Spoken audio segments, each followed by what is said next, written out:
business as unusual. It's not business as usual. And so I think just getting sales teams to sort of, let's get rid of the canned pitch and let's go in and do a better job of discovery. Even if it's a customer that we've had for 10 years, we can't take anything for granted anymore. Let's make sure we're going in and doing a proper assessment, a proper job of discovery to truly understand what is the landscape right now and to identify where the real opportunities are. Welcome to Revenue Insights. Every week, we'll be joined by revenue leaders from some of the most successful and highest growing companies. Together, we explore how they built their revenue teams, the journeys that they've been on, and the lessons they have learned along the way. Revenue Insights is brought to you by Whetstone. We're a revenue intelligence platform designed to help revenue teams to build more pipeline, close more deals, and retain more customers.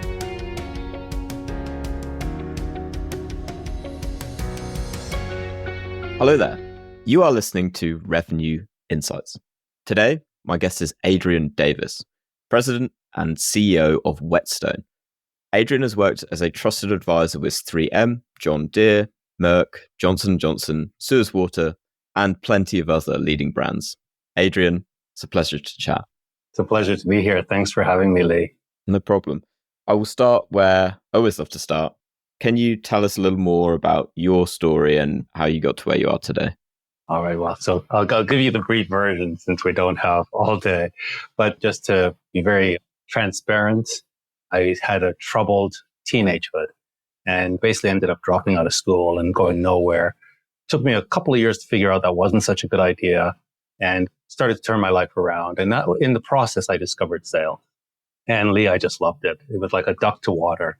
I had this moment of just absolute clarity. I want to be a professional salesperson, which I think is unusual. Most people discover sales as plan B. They do something else and they fall into sales. Sales was plan A for me.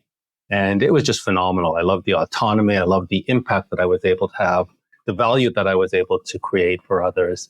And I was just really committed to figuring it out because I knew it was going to be my career. I really took a disciplined approach to learning what I could about it and just learning how to improve. And that just really set me up, I think, for a very fulfilling career. And about 22 years ago, I started Whetstone just to help others be much more effective in sales. And can you shed a little bit more on the work that you've done with Whetstone? I know I mentioned some of the kind of clients that you've worked with, but just for kind of context for everyone listening in terms of how you help businesses to be more effective. Yeah, very, very good. Our focus is really on strategic selling and strategic account management. So it has to do with companies wanting to acquire more strategic customers that are really going to help them grow, not just profitably, but strategically, acquiring more of those. But also once you have them, how to actually identify who truly is a strategic customer and put in place processes and approaches to build a mutually profitable relationship with these most important customers. So we've started to get a good picture of your experience there. And I perhaps then want to start with, particularly over the past 12 months or so, in your experience, what would you say the landscape is currently like for revenue teams? And I ask that through the lens of clients that you work with. How would you comment on kind of the state of play for them at the moment, given the current market? I think it's a fantastic question, Lee. So we've come through the pandemic, and I think everybody got a jolt going through that. Doesn't matter, even if you did extremely well, and many of my clients did extremely well through that, it really changed the dynamic of how we engage customers. And so there's a lot of chaos and turmoil coming through that. I think we're on the other side of it. But the chaos and the turmoil for our customers and our customers' customers hasn't disappeared. There's always something.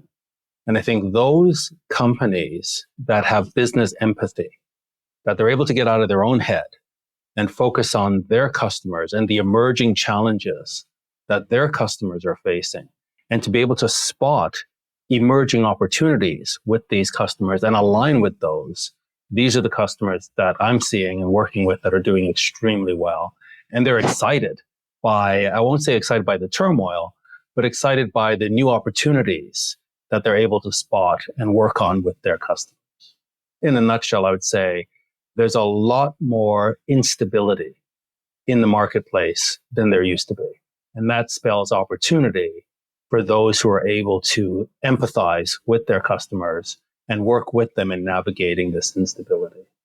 I love that. And I do want to touch on the opportunities. But first, I actually just want to highlight when you talk about instability, in your experience, what are the challenges that teams are facing at the minute? So on a couple of fronts here. One is just externally with the customer, that many sales teams, sales professionals are showing up business as usual when it's business as unusual. It's not business as usual. And so I think just getting sales teams to sort of, let's get rid of the canned pitch and let's go in and do a better job of discovery. Even if it's a customer that we've had for 10 years, we can't take anything for granted anymore. Let's make sure we're going in and doing a proper assessment, a proper job of discovery to truly understand what is the landscape right now and to identify where the real opportunities are. So that's on the external side. On the internal side, I think there are, especially with larger companies, there's a lot of challenge around alignment.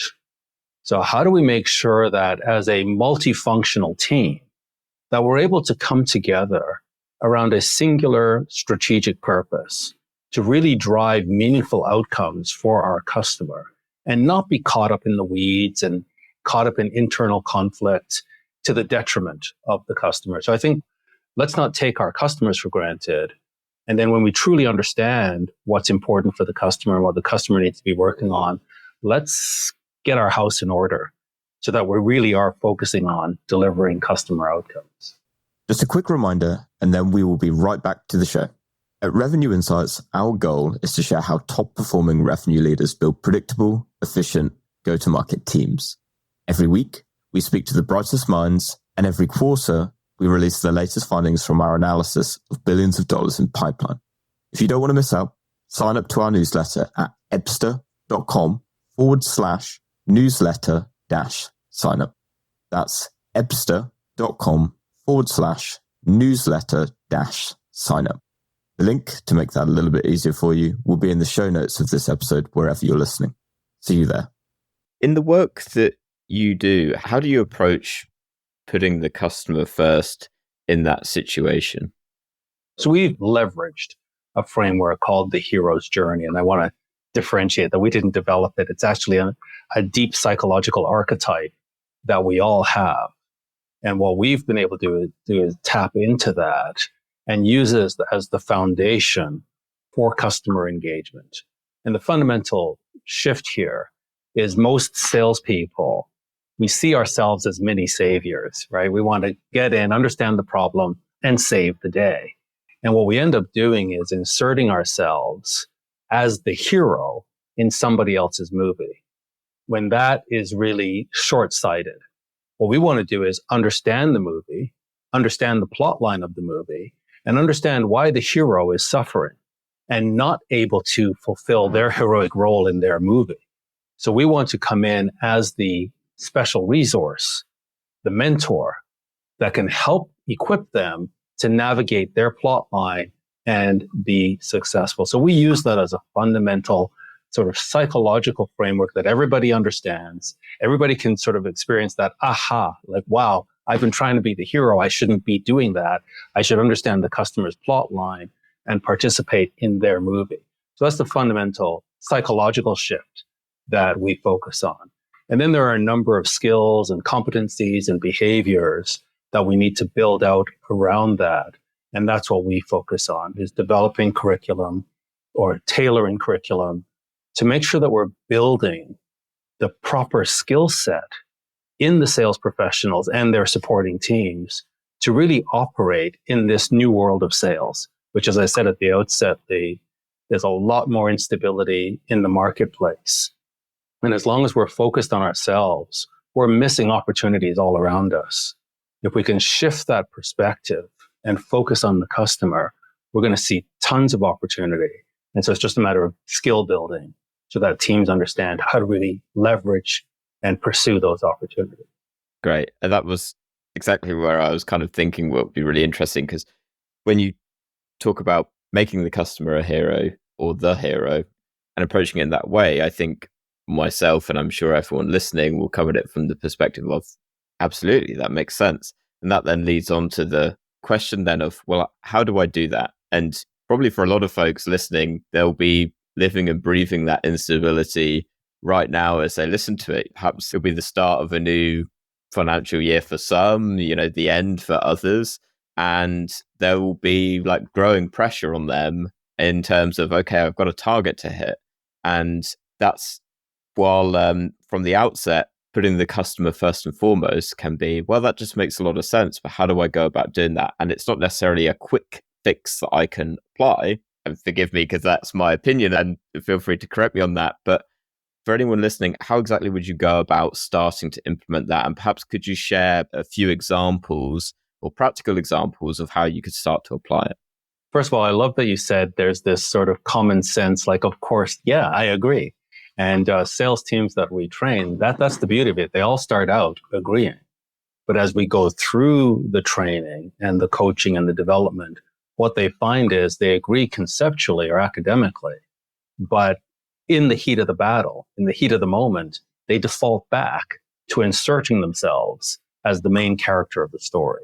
And so when they see that, wow, this is my default psychological perspective, that's where the work really needs to be done. So first of all, I just want to make that point. Even though this sounds really simple and common sense, it's actually hard to do. So secondly, in terms of actually implementing it, a lot of it really begins with discovery, Lee. And we provide a canvas that enables them to do that discovery in a more methodical way. And it begins with, number one, identifying who is the hero. Now, the level of sales that we tend to work with are complex, high-stakes sales. So these are significant sized deals with multiple stakeholders. And the truth of the matter is everybody's a hero in their own movie.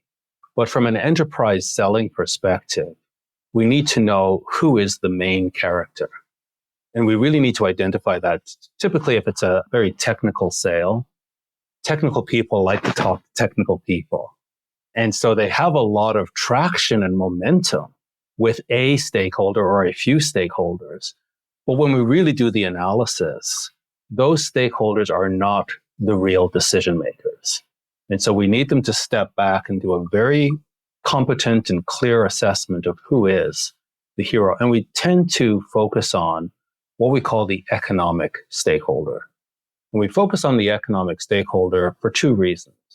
Number one, obviously, is they drive the budget. They have control of the budget. So we're looking for somebody who was not anticipating to spend money on your solution. But now that you're in front of them with a solution, they've got to find that money. And usually it's a significant amount of money. So who has the authority to move money around? What we don't want to hear is, we can't fit this into our budget. If somebody says that, we're not talking to the right person. So we want to make sure we're talking to somebody who says like, wow, we were not anticipating to spend this money, but I will find the money. So who has control over budget, can move money around? Second attribute of the real hero of the story is the reason they have control over budget and other resources is because the organization has entrusted them with strategic goals. They are on the hook to deliver strategic goals to the organization. And so this is what we're looking for in terms of who is the hero. They have strategic objectives that they are on the hook to deliver. And because of that, they have control over financial and other resources. That's the main character. So the first part of discovery is finding out who they really are and then understanding what their strategic goals are. And there's a whole level of training around just understanding the power of goals, strategic, professional, as well as personal goals, and the emotional impact and emotional intelligence surrounding that. So that's really step one. From there, and this is a real eye-opener for salespeople, the next thing they must understand is not the pains that they're going to go in and solve. And that's usually the default mode of the salesperson. Go in and find pain. right? What keeps you up at night? That's not where to start. If you want to make big strategic sales at a good margin, the next thing you need to find in terms of understanding the plot line of the hero's journey is what are the external forces or pressures, or what we call villains. Who are the villains, or what are the villains in the plot line? And villains have two characteristics. Number one, they are antagonistic to the hero or the protagonist's goals. Whatever those strategic goals are, the first attribute of a villain is they're going to put those goals in jeopardy. And that's really critical. The second attribute of villains is they are completely outside of the control of the hero. There's nothing the hero can do to manage these external forces. They're just closing in. And what that does, it doesn't matter how competent or powerful the hero is, they are vulnerable in the face of these external threats. And that is a real critical understanding for the sales professional to be able to book appointments based on their understanding of these villains, and to be able to contextualize the hero's situation with these forces that are closing in, and the sense that the hero has no control over them. This completely changes the dynamic of the conversation. The next piece in the discovery is what we call the hero's flaw, or what the typical salespeople would say, the pains. But in particular, what we're looking for here are those things that will cause the hero to fail in the achievement of their strategic goal if they are not addressed. And these are things that the hero actually does have control over. They typically manifest themselves in terms of processes or workflow and or infrastructure, but they are underpinned by a set of beliefs that we call the status quo. And that is the salesperson's biggest competitor, the status quo. And the old saying that people will not change unless the pain of staying the same is greater than the pain of change. And so there's a lot of work that has to be done here to ensure that the status quo is actually painful or even devastating, catastrophic, and that the hero is highly motivated to move the organization out of the status quo. The next piece then is understanding what is your particular solution. We call this the special resource. And how can you differentiate it? How can you make it unique? How do you make it compelling in order to bring the hero out of what's called the pit of despair, which is the suffering, the consequences of inaction, and bring them into the new world where they are successful. They've managed to transform their organization to perform at a higher level. So this is the sort of the high level or very summarized plot line, but getting sales professionals and sales teams to think like this, to understand the story, and then to be able to story tell. So that's sort of story listening, but also storytelling. And it's just such a powerful way to galvanize a team, to unify a team, to rid the team of internal dysfunction, but also to have real strategic impact on your customer. Beautifully, I would say summarized, but I feel like I've got a really good sense actually of how you approach that. And I was taking note of a few different things as you talked that I kind of wanted, that I would like to dig into a bit more. The first was, and this goes way back to when actually you first started talking, you talked about identifying the economic stakeholder. I was actually just curious how you go about identifying who that stakeholder is. Is that through, for example, is that going through like all of their calls to go and understand it? You know, I come at it from a data perspective, so I'd be looking at it, correlation of stakeholders to win rates, for example. But I'm very curious to know in your approach, how you identify who that stakeholder is. It's a great question. If it's a large organization, a publicly traded organization, then they're pretty easy to identify. And it also depends on what you're selling. But they're pretty easy to identify in terms of a public corporation. If it's private, it's a little bit more difficult. Again, it depends on what you're selling. So let's say for my solution, it might not be the CEO of a multi-billion-dollar corporation. I may never get an audience with the chief executive of a multi-billion-dollar corporation.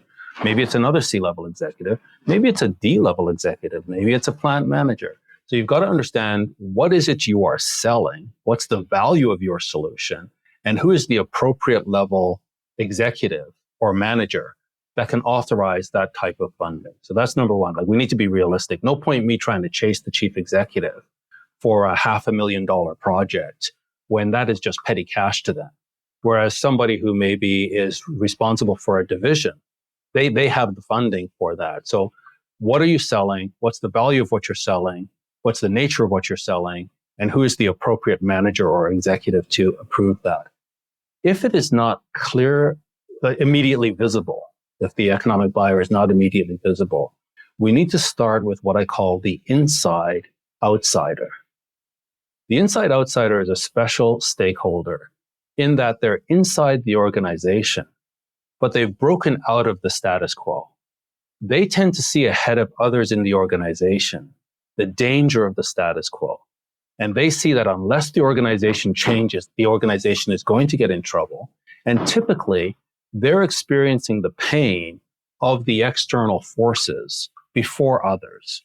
So for the problem you're trying to solve, who is likely to experience that pain first and foremost? And you want to go to them, and you want to basically empathize with them and get them to see that, one, you understand the pain that they're facing and the future implications of this pain. And two, you really are the best resource to enable the organization to emerge from this pain or to avoid this pain. The inside outsider is the champion of change internally. And you want to basically recruit them so that they understand that, yes, we need to change, but we need to change with your solution. Once you've got them, you develop them into a coach. And what they will do is not only identify the economic stakeholder for you, they will also identify other change agents within the organization, as well as how change takes place in the organization. And I think this is something, Lee, that we really need to be sensitive to. That number one, our change is not the only change that the organization is contemplating. And number two, the organization has suffered from previous change efforts. And so there's a good dose of cynicism that lives within the organization. And these internal change agents understand all of that. And they will actually help you to navigate that, what to say, what not to say, who to meet with, who not to meet with, or when to meet with certain stakeholders and when to meet with others.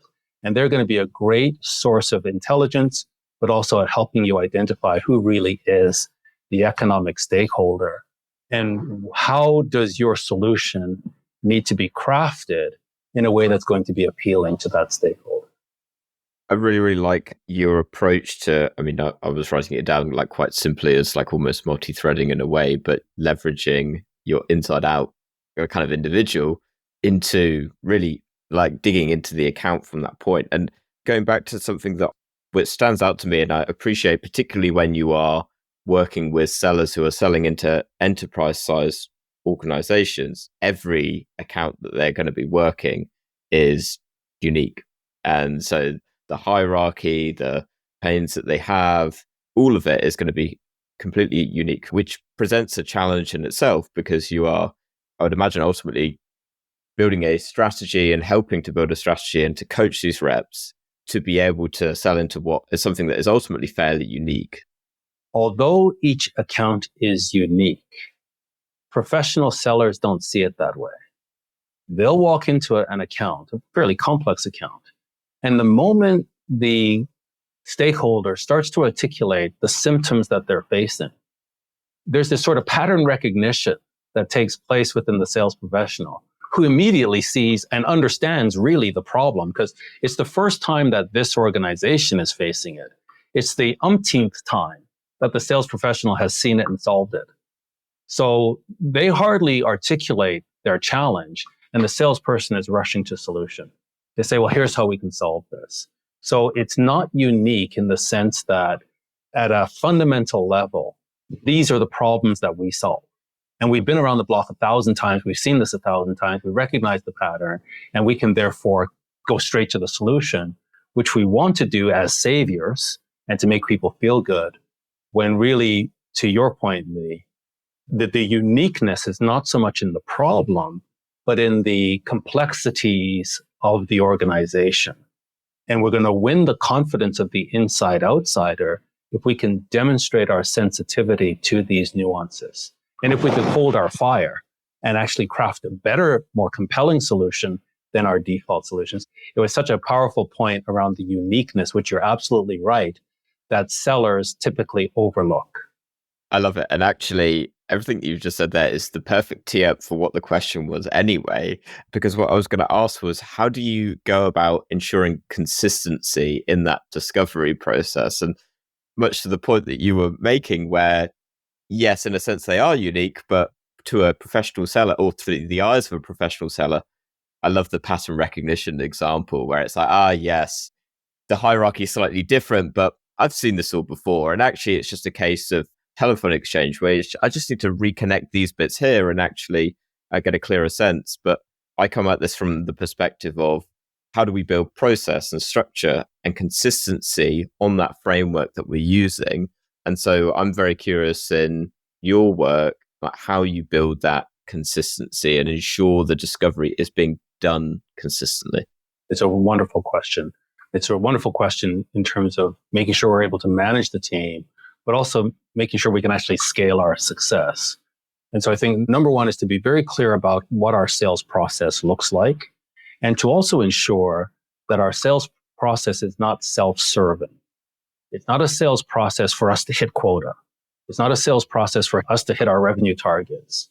The sales process actually exists in order to facilitate the buying process. So it really begins with understanding for our target market, what does the buying process look like?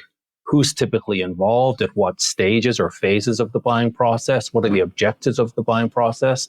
And then how do we ensure that our selling process actually supports and facilitates the buying process? So whatever that selling process is, it has to begin though. Step one has to be discovery. And in that step one, in terms of creating consistency, what we like to do in our training is actually create a workbook for the sales professional. That workbook will begin with industry analysis. Do you really understand the forces at play within the industry? Do you understand the history of the industry? Do you understand why all the players of the industry will have similar objectives based on the history of the industry? And do you understand how the industry is changing? So getting them to really be competent at the industry analysis and to show up with a point of view about the future of the industry that is going to be challenging and enlightening to the stakeholder they're meeting with. So that's job one in the discovery process. From there, we then need them to do an account analysis. So now I understand the industry. Let me make sure I understand this account first with secondary research, as much as I can gather without actually meeting with the stakeholders or from previous meetings with the stakeholders, to set me up now to have the in-person part of the discovery, where now there are specific things that I can only learn through conversation. But because of the research I've done beforehand, I'm going to facilitate a very rich conversation. And I'm going to be able to pull out more information from this stakeholder than they have shared with any other of my competitors, just because of the way I've framed and set up this conversation.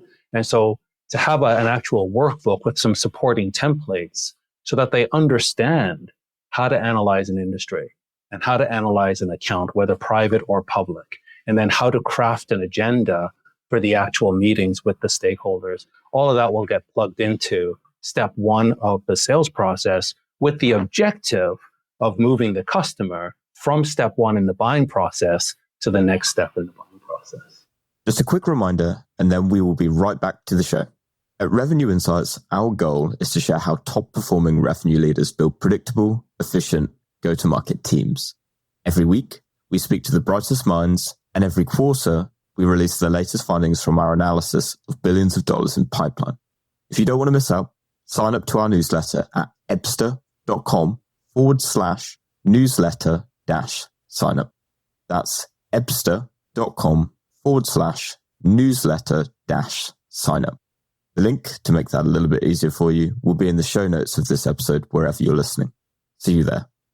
Beautiful. And this actually, from when you were describing the discovery process before, that the last thing that actually dovetails beautifully you were talking about there that I'm really intrigued by is Now, I imagine myself now, I've gone through your process. I've got my account, I've done my research, and I am diligently doing my discovery as well. And now I'm almost armed with all of this information to have a really rich conversation with the prospect, with the account. How then do you go about leveraging the insights that you've now got, both on the account, on the individual, and so on? And how do you start to roll that out through the buying process then? Really great questions, Lee. And so now, as a result of this deep insight that we've gathered, what we need to do now is understand the strategic priorities of the hero. So who is the economic stakeholder? Who's the person that can find money, move money, and fund our initiatives and our ideas? And what are their strategic objectives that we have uncovered? What are their possible personal objectives? And what are the goals of the other supporting characters? And we need to align all of that with our capabilities. What are our key capabilities, competencies that we can bring to this to solve this? And then how do we make it unique? So this is the key. How do we intersect the insights that we've gained with the capabilities that we have in such a way that nobody else can duplicate this? And this is where I like to use the filter. I call it the socket filter. It's to plug something into a socket, and you're going to plug a light into a socket and it will light up. Well, we want to plug our capabilities into our customer, and that intersection of the customer's strategic, nuanced needs with our nuanced capabilities that no one else can replicate. This is what we're after. I call this filter the socket filter, where whatever solutions we're ideating, want to just put them through this quick test. The S stands for strategic. Are we just going in, being tactical, solving an operational issue?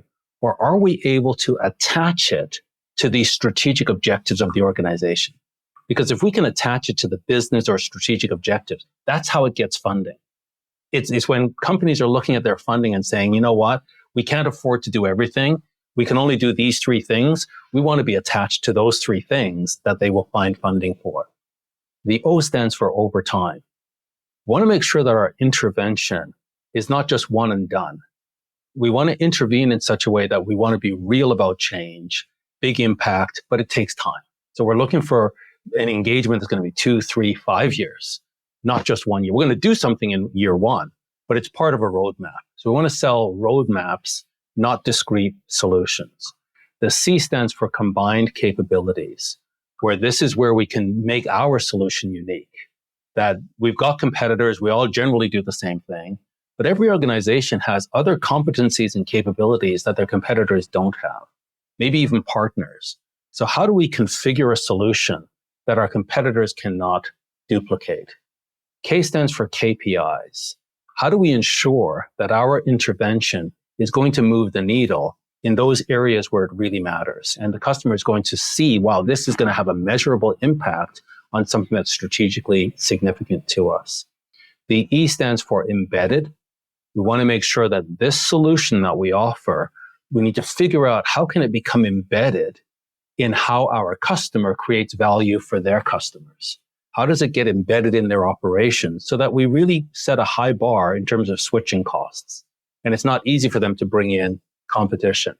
And then finally, the T stands for transformative. Again, if we're thinking of the hero's journey, we want to see at the end of our intervention that the organization is transformed.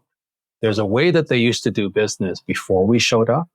And now as a result of our intervention and embedding our capabilities into their operations, they are transformed and they're able to compete and grow in the marketplace in a whole new way.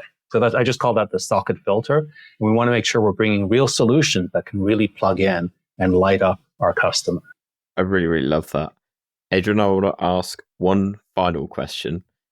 I'm trying to think of a really good segue of how I get from socket to this, but I think I'm going to butcher it. But what would one book be that you recommend to other revenue leaders? It's really around story. And I've written a book on story. I don't want to be self-serving and just promote my book, but I just want to quickly go on. It's a book that really impacted me, and it's called Wired for Story. I think it's Lisa Cron. I just want to make sure I get the author right. I know it's called, Lisa Cron. I was close. Cron. The book is called Wired for Story. And when I read this book, it really had a big impact on me. Just understanding the sort of fundamental ways we are, as human beings, are wired to tell stories, to listen to stories. And it had a big impact on me writing my book, which is Heroes, Villains, and the Thrill of Professional Selling, where I take this whole concept of story and break it down for professional sellers and how this is our secret weapon. This is our magic wand to understand the power of story. And the best salespeople, just intuitively by nature, are great storytellers. That's one thing we noticed. The top performing salespeople, they tell stories. But generally when I trained them, they didn't realize there's an actual structure to this. There's a science behind this. And there's also part of it is not just telling stories, it's listening and discovering the stories so that when we tell our stories, they actually fit. But I would say Lisa Cron, her book, Wired for Story, had a big impact on me. And then obviously for professional sellers in particular, I would recommend my book, Heroes, Villains, and the Thrill of Professional Selling. And it goes into all these things that we've been talking in more detail. Beautiful. I'll make sure that we include a couple of links to those down below. I'll allow that self-promotion there on this occasion, Adrian. All right.